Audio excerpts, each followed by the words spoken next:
to begin pulling some of its troops from Afghanistan, and now President Obama has revealed a new national strategy for counterterrorism. But what does this really mean, and who even are the terrorists? Joining me now to talk more about that is Susan Lindauer. She is a former CIA asset. She covered Libya at the United Nations during the negotiations for the Lockerbie trial, so she really has a lot of insight into Libya.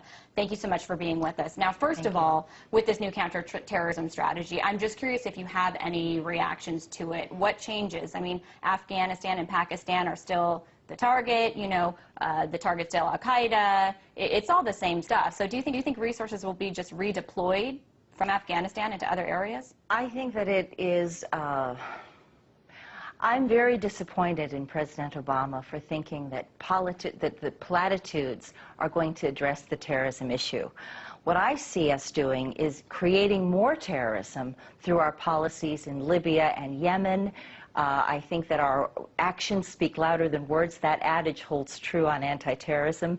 We are firing up Islamic fundamentalists, and we are not, our actions are not proactive. They are not problem solving. We're actually making the situation much worse. Do you think that that's going to continue? Because as we hear Obama give plans for some troops to pull out of Afghanistan, we hear lawmakers call for resources to other areas, such as Yemen and Pakistan and other countries. So do you think that we just see this war take on a different face in a different country? Yes, and I'm especially disturbed about Libya.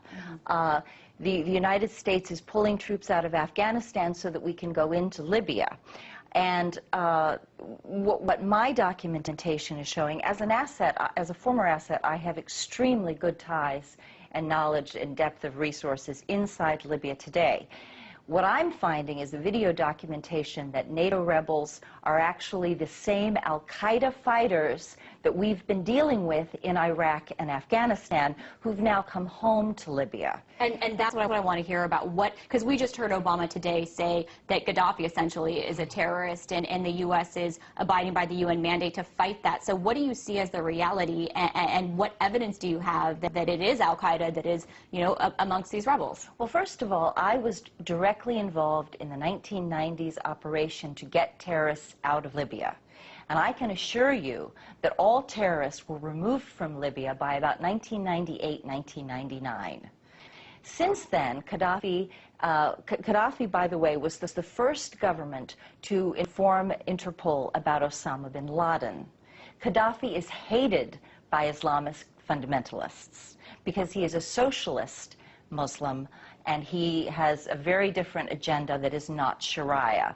Gaddafi has a very strong record on women's rights. Women have the right to education, hold property, divorce, hold jobs, have income, many rights that other women in the Arab world do not have. So he is a moderate, and he is not involved in any terrorism at all. That is absolutely foolishness. So then do you see the United States' role in backing the rebels actually making the fight in the war on terrorism against Al-Qaeda worse?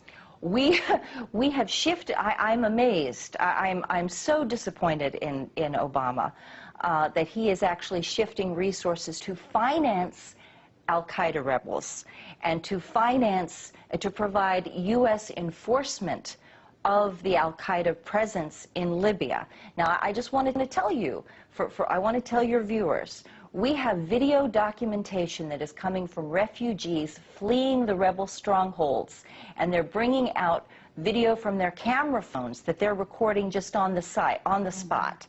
Videos of beheadings, videos of castration, right, where they are gouging out the eyes of men who oppose the Libyan rebels. Women are being raped and subjected to having their breasts cut off. I mean, it all sounds horrific. I wish we had more